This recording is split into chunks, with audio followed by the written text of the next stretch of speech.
Growing up, I was, no kidding, the most fragile, easily frightened chicken nugget you've ever seen in your life. But there's something that's so charming about a haunted house or a terrifying horror movie that I've fallen in love with as an adult since getting married. The very mention of the name brings to mind things so evil.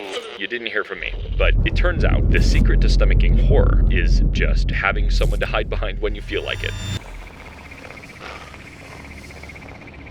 Maybe sharing the fear with another person is a good reminder to your brain that none of what you're saying can actually hurt you. All I know is it lets me pretend like I'm tougher than I actually am.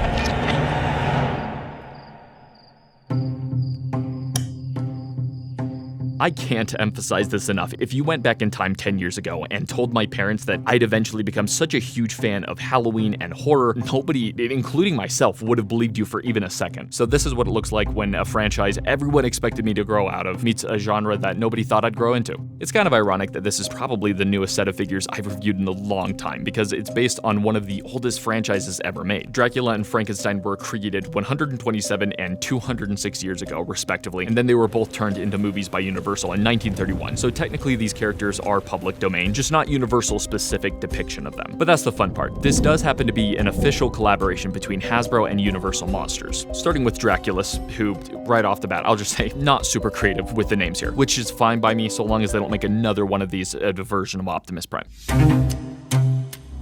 Draculus came out a few years ago, and he's based on a mold from a 2016 figure that nobody really liked very much, and I'm not gonna lie, it shows. I never got that figure, but after looking at the similarities, I kinda get the hate. There's some fun things to show you here, and I will, for sure, but at the end of the day, his motto could be summarized as, they didn't bother. On the other hand, Frankentron came out just last year, and he's amazing. I absolutely adore this figure, and part of me couldn't even tell you why. But for starters, he comes in this super neat packaging. They both do, actually, which I almost never talk about in my videos, but the designers absolutely killed it with these. Both boxes imitate a classic VHS tape stored in its cover sleeve. There's so much personality and thought put into both. For example, it's kind of genius how the folded edges of the main tray and the outer sleeve catch on each other when you open the box to prevent it from separating. Plus, the best part, they're the same exact size, so they can go on a shelf together as a collection. Something I really didn't expect to work out for this figure is the mold that they use. He's also based on a design from a couple years back, and I actually have that original figure. There just wasn't really anything specifically memorable about it, and I'll admit, when they first revealed Frankentron, I was a bit of a hater. I was one of the haters who thought that this was a bit of a generic nothing burger mold for Frankenstein's monster. But clearly I'm the idiot, because it works so well here. Whoever made this figure seems to know a lot more about the character than I do. I don't know who's that passionate about this franchise, but frankly, I respect it. It's worth noting, he's one of the only Transformers I can think of with bits of organic design elements that I don't absolutely despise. The lesser mechanical looking elements they added are so charming here, especially this head, which again, it's just so much more human-like than I typically want, but like this is a 10 out of 10. Also, speaking of the head, apparently one of the unique features of Universal's Frankenstein is the rods that are poking out of his neck. Those are trademarked, so it's kind of funny to think that Hasbro paid licensing fees to Universal for basically a couple misplaced cheekbone nails. Between the little sculpting for those and his really cool red eyes, you can almost imagine him blinking or talking with how expressive he looks. It's great.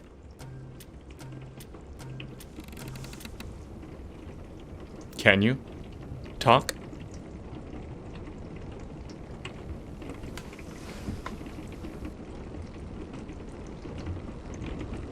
One blink for yes, twice for no.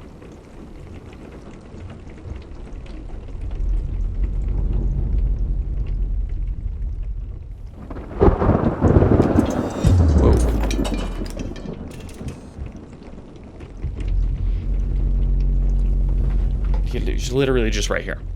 I swear, I just... Yeah, okay. Alright. I'm not gonna pretend like I knew jack squat about Dracula's history before looking it up for this video, but apparently his whole thing is that he was just incredibly bored and kinda lonely and, you know, obviously evil. So he decided to leave Transylvania and try to take over England? I assumed there was more to that backstory, but no, he was just a massive jerk out for some good old revenge against the Brits. It's not that... Can you blame the guy? Have you seen Beans on Toast? In robot mode, he wears this mechanical-looking tuxedo that's pretty snazzy. He also includes this arm claw thing and a handgun that don't really match the theme here, so it would have been cool to see this replaced with something relevant to his backstory, but they didn't bother. Although he does come with this dapper little fabric cape that I surprisingly like. The few times I've seen cloth material included with a Transformer, it usually sucks, so it's nice to see them do it properly here. It goes a long way to actually making this figure feel like Dracula. But that's the thing, is he doesn't. For starters, I don't know what the body of Dracula is supposed to be, but isn't he supposed to be like a tall, lanky son of a gun? Is that am I making that up? Is that like a Mandela effect thing? I don't know. All my lore knowledge comes from Hotel Transylvania. Point is, I've heard a lot of people echo this same sentiment that there's no real personality coming out of this choice. I don't want to make it sound like it's irredeemable though. If you can work around the pretty horrible 2010s articulation and take advantage of his cape, he can add a decent, slightly menacing Halloween vibe to your shelf. Straight up, the most objectively egregious part of this figure has to be the quality control. Out of package, this thing was a string puppet. I don't remember the last time this decade I've seen a Transformer with looser joints. They didn't even bother. He's better now that I fixed him, but he also feels a little bit more rickety from the DIY, which is ironic because the joints on Frankentron are just perfect. If there was ever a physical embodiment of learning from your mistakes, this is it. Frankentron fixes everything I wanted to like about Draculus. He looks like the big brute he should be. His colors are really unique, and his accessories are insanely cool. They're actually made for the character. Imagine that. Oh, and his articulation is way better. It even works out that his transformation gives him an ab crunch that's perfect for hunching him over. Fair warning, I have no idea where this saw came from, which is probably kind of sad. I don't think it came with Frankentron. I didn't see it on the box, but you know how accessory bins can work sometimes. This is pretty cool. I'm not complaining. Really quick though, I'm just gonna pause for 1 minute to show you by far the coolest sponsor I've ever had on this channel. My favorite camera gear company is introducing a brand new official Transformers collaboration line, and yours truly even got the chance to reveal this whole lineup at the LA Cine Gear Convention. You're probably not gonna beat me in the first pre-orders, but you could be the second in line. Smallrig has over a dozen new Transformers branded products within this line, and you've got the whole spectrum of essentials here. So if you're just starting off as a YouTuber or you're knee deep in the film industry, either way this covers the meat and potatoes that every videographer needs. And I have to look at this gear constantly. So I'm really happy that they nailed the design. And as a Bayverse kid, I am beside myself that they actually went with the OG trilogy theme. You guys remember walking to your local Walmart and seeing like a bigger than life Dark of the Moon display cutout at the toy section and seeing 8,000 figures stock half an aisle as the marketing kicked off for another Bayverse movie? Remember that feeling? The hype? They wrapped up a little piece of that for adults. They've even got a bunch of fan votes on the site for the next character that you want to see the products based off of, with some of the upcoming gear being designed by fan submissions. You guys got to check this out. Trust me, the link's in the description. There's something for everybody, and Smallrig always pulls through with top tier quality. So thanks again to Smallrig for sponsoring this video. Dracula. The very mention of the name brings to mind things so evil, you wonder if it isn't all a nightmare. This is truly worse than death. I am Dracula.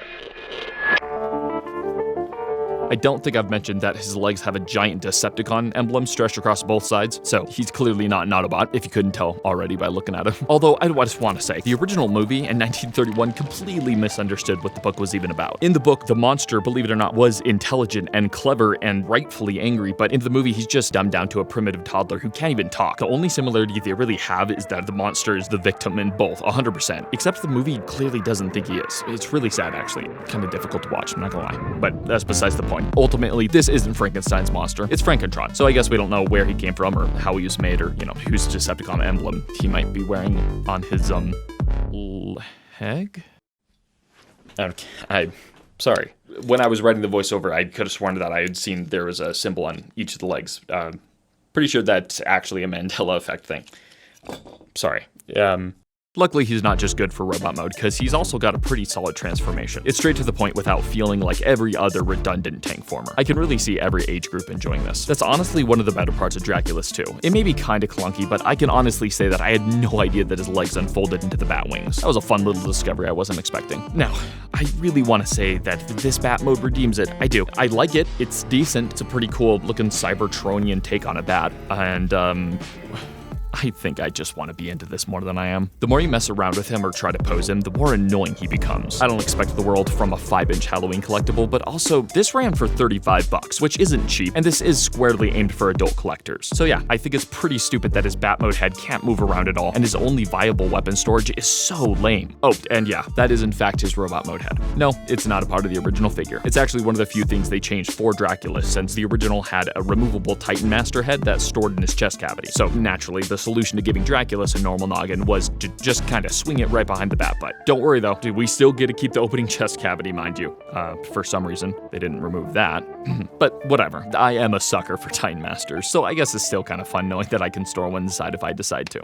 Except, oops-a-daisy, they did just toss in a couple random waffle lines for good measure, so now you can't quite fit a Titan Master inside anymore.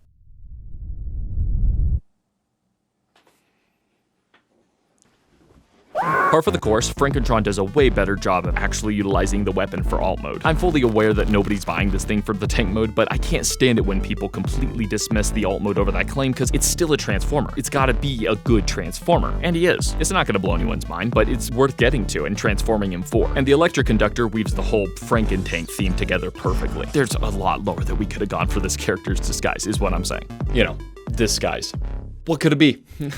Even though the chest cavity on Draculus may be unforgivably worthless now, there's some cool things here that I like about the bat mode. For one, I think it's pretty clever how he managed to hide away any hint of red for his robot mode, but then has it on full display here. He's also got what I'd call accidentally great articulation in the wings because of the million different transformation hinges. So if you have a little patience, they can be manipulated into a pretty nice variety of poses. And lastly, kind of a fun fact, that useless arm dagger can be positioned to hang him upside down by latching it onto something, which I know for a fact was completely unintentional on the designer's part, but considering how close I am to throwing this extra piece of junk away, I'll take the win. Also, while we're back on the topic, coincidentally, did I ever mention that the whole purpose of this weapon was originally to store a Titan Master? Because it's ruined my day several times thinking about it. And I just turned 24 3/4 a month ago. Why do you ask? Just to flip the script and pretend I'm not biased for good old Frankie here, one of my only complaints with him are these new hands that are designed face down instead of just giving him rotating wrists. While we're at it, the boogeyman running around Hasbro headquarters who just diabolically fills in random gaps must have given this one a visit, because they also removed the 5mm holes from the back of his wrist, and they simply didn't have to do that. Okay, what I'm trying to say is we could have given him electric conductor hands, but somebody took that away from us. So, get him. I got both of these because I wanted something fun on my shelf during the spooky season, and at the end of the day, they're both pretty great for that. Draculus is a lot less fun, but to his credit, he's not as bad as the sum of his parts might have you think. You could just tell they didn't even bother. I probably feel better about liking it because Frankentron came out and fixed everything, and he really did. The sheer amount of personality they packed into such a fun and simple figure makes it one of my all-time favorite Transformers collabs. It's crazy how much of a difference just 3 remolded parts can make. Or 4. 5? Enough. Enough. What is happening? This wasn't here. This wasn't, none of this, these weren't here. This is barely even the same figure anymore. Just one video where something crazy isn't conspiring. Is it even remotely possible? Where do you keep going? When do you run off? Come to think of it, I don't trust you. I don't trust either of you. It doesn't matter. It doesn't matter. It's Halloween. This is good enough. I'm done.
terrifying story of a maniac. The very mention of the name brings to mind things so evil, so fantastic, so degrading, you wonder if it isn't all a nightmare. Stay back! But no, this is no dream. This is...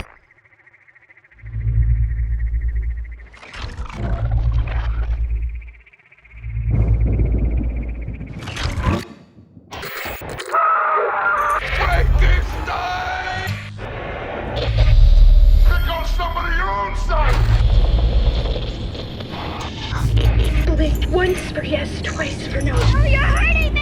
You can't kill me, Victor.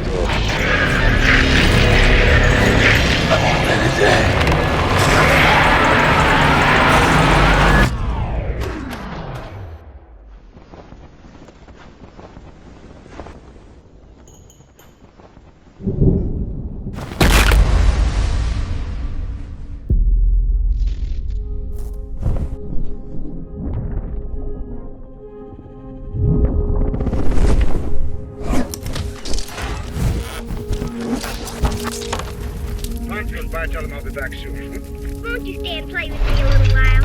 It's a visit, darling. Bye. Who are you? Will you play with me? Would you like one of my flowers?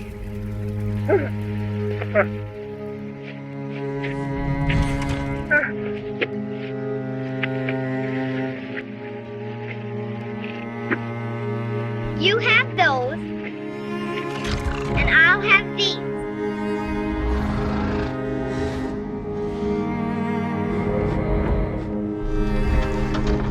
You didn't hear from me, but it turns out the secret to stomaching horror is having someone to hide behind when you feel like it. Maybe sharing the fear with another person is a good reminder to your brain that none of what you're saying can actually hurt you. All I know is it lets me pretend like I'm tougher than I actually am.